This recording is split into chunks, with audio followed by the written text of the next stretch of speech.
खुशामदीद। मैं मोहम्मद इमरान इस्तकबाल करता हूं आपका राजस्थान सरकार और वेदांता के CSR इनिशिएटिव ई कक्षा में, जिसके टेक्निकल पार्टनर हैं मिशन ज्ञान। आज की इस क्लास में मुताला करेंगे बच्चों हमारी दरसी किताब आईना अदब के हिस्सा नस्र के सबक नंबर 7 का, जिसका उन्वान है कौल का पास।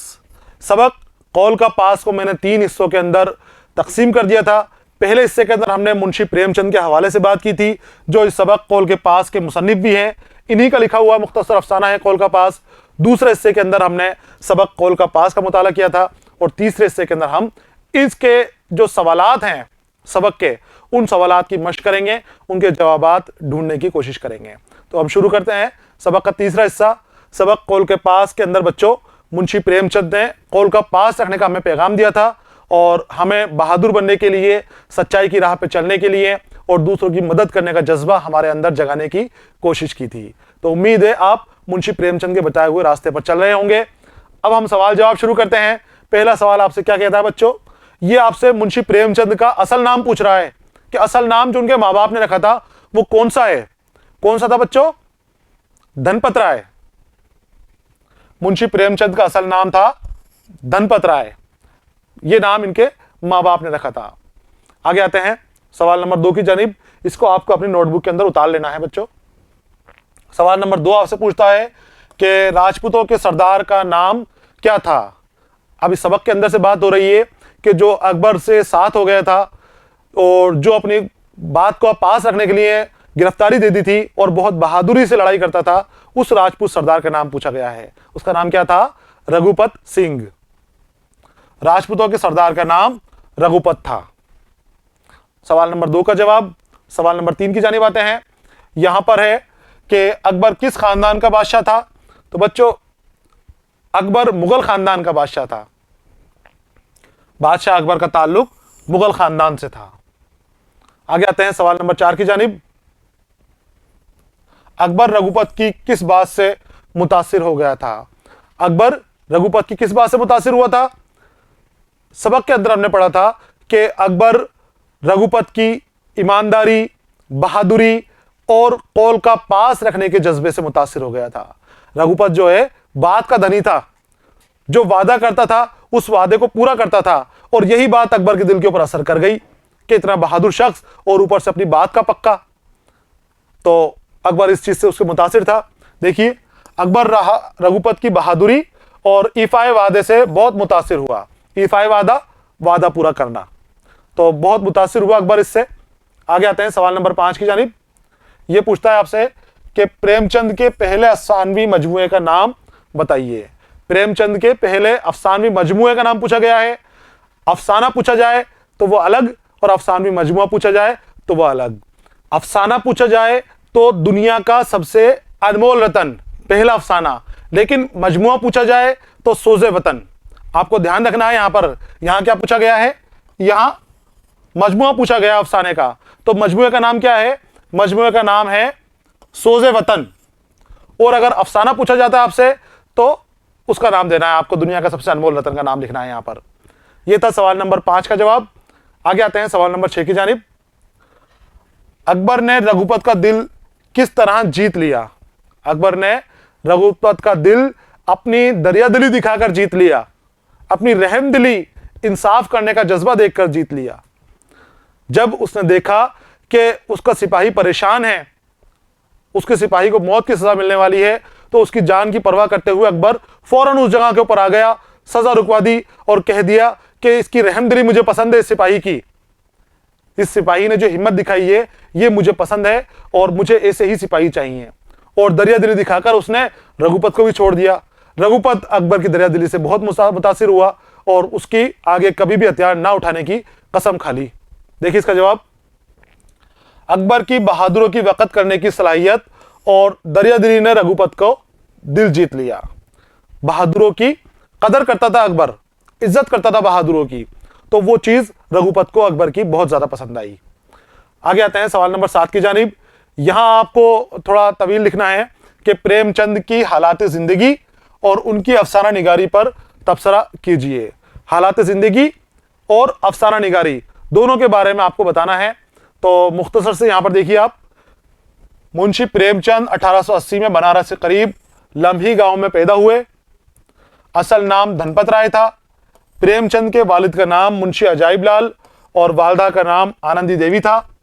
प्रेमचंद 8 साल के थे तब उनकी वालदा का इंतकाल हो गया था। उर्दू फारसी की इब्तदाई तालीम मकतब में हासिल की और आला तालीम गोरखपुर और बनारस से हासिल की। जब उनके वालिद का तबादला हो गया था गोरखपुर, तो वालिद के साथ ही ये भी गोरखपुर में चले गए और फिर गोरखपुर में आपने तालीम हासिल की और उसके बाद बनारस से की। वालिद के इंतकाल के बाद माश की फिक्र हुई तो एक प्राइमरी स्कूल में मास्टर मुकर्रर हुए और वहीं से इसी दौरान उन्होंने बीए कर लिया। फिर हेडमास्टर और डिप्टी इंस्पेक्टर ऑफ स्कूल तक पहुंचे। प्रेमचंद की जिंदगी का ज्यादातर हिस्सा तंगहाली और माली जद्दोजहद में गुजरा और 18 अक्टूबर 1936 को यह अजीम अफसाना निगार इस दुनिया से रुखसत हो गया। 18 अक्टूबर 1936 को आपका इंतकाल हो गया। ये थी आपकी ज़िंदगी से मुतालिक मुख्तसर सी मालूमात। आगे हम देखते हैं अफसानों के बारे में आपके। तो प्रेमचंद ने अफसाने और नावल की दुनिया में बहुत बुलंद मुकाम हासिल किया। उनकी तसनीफ़ में इंसानी ज़िंदगी की सच्ची तस्वीर दिखाई देती है। उन्होंने अफसाने को हकीकत से करीब किया, अवामी ज़िंदगी की तर्जुमानी की, मेहनतकश तबके के जज्बात और एहसासात और उनके मसाइल को पेश किया। प्रेमचंद ने पहली बार हिंदुस्तान की देहाती ज़िंदगी को मौजू बनाया। ये तबसरा है उनकी अफसाना निगारी के ऊपर और उनकी मुश्किलात को मुआशरे के सामने जाहिर किया। मुआशरे के पसमानदा तबके के मसाइल को प्रेमचंद ने पेश करने की इस्लाह का बीड़ा उठाया कि आपने जो मसाइल हैं, निचले दबे हुए तबके के जो मजलूम लोग हैं, उनके मसाइल को पेश करने का और उनके कलाम के ज़रिए उन लोगों की इस्लाह करने का आपने ज़रिया निकाला, उनकी इस्लाह करने की आपने कोशिश की। प्रेमचंद ने अपने कलाम में आसान और साफ सुथरी ज़बान का इस्तेमाल किया है, इसीलिए मुकालमे बिल्कुल फितरी मालूम होते हैं। कातिल की बाँ, जेवर का डब्बा, गिल्ली डंडा, ईदगाह, नमक का दरोगा, कौल का पास, कफन उनके नुमाइंदा अफसाने हैं और प्रेम पच्चीसी, प्रेम बत्तीसी, ख्वाब व ख्याल, खाक व परवाना, आखिरी तोहफ़ा, ज़ादे राह और वारदात उनके मशहूर अफसानवी मजमूए हैं। ये हैं उनके अफसानवी मजमूए हैं।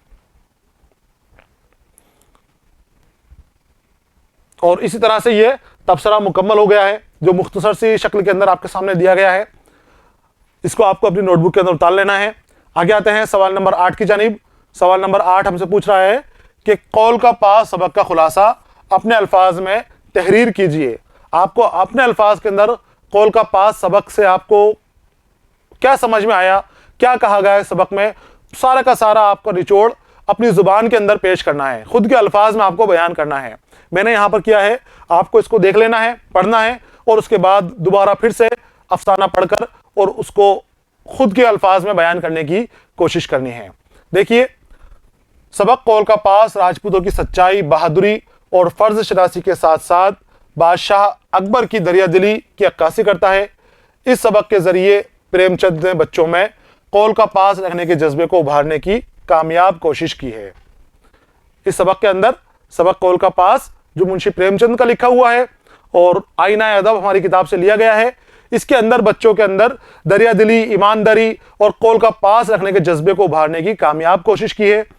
और सबक में मुगल बादशाह अकबर और राजपूत राजा राणा प्रताप के बीच चल रही लड़ाई के वक्त की किस्सा बयान किया गया। जब महाराणा प्रताप और अकबर के बीच लड़ाई चल रही थी, अकबर कब्जा करना चाहता था महाराणा प्रताप के बेदखल करके, तो जगह जगह अलग अलग हिस्सों के अंदर लड़ाइयाँ हो रही थी और उन लड़ाइयों के वक्त का एक किस्सा है। इसमें से एक सबक में बताया गया है कि राणा प्रताप का एक राजपूत सरदार रघुपत बहुत बहादुर शख्स था और मुगल बादशाह उसे गिरफ्तार करना चाहता था, लेकिन काफ़ी कोशिशों के बाद भी मुगलों के हाथ नहीं आता था। इसलिए मुगलों ने उसके घर के बाहर पहरेदार बैठा दिया। एक रात को अपने बीमार बच्चे को देखने के लिए रघुपत अपने घर आया तो पहरेदार सिपाही ने उसको पकड़ लिया। उसने सिपाही से कहा कि मैं अपने बीमार बच्चे को देख कर आता हूँ और तब मुझे गिरफ्तार कर लेना।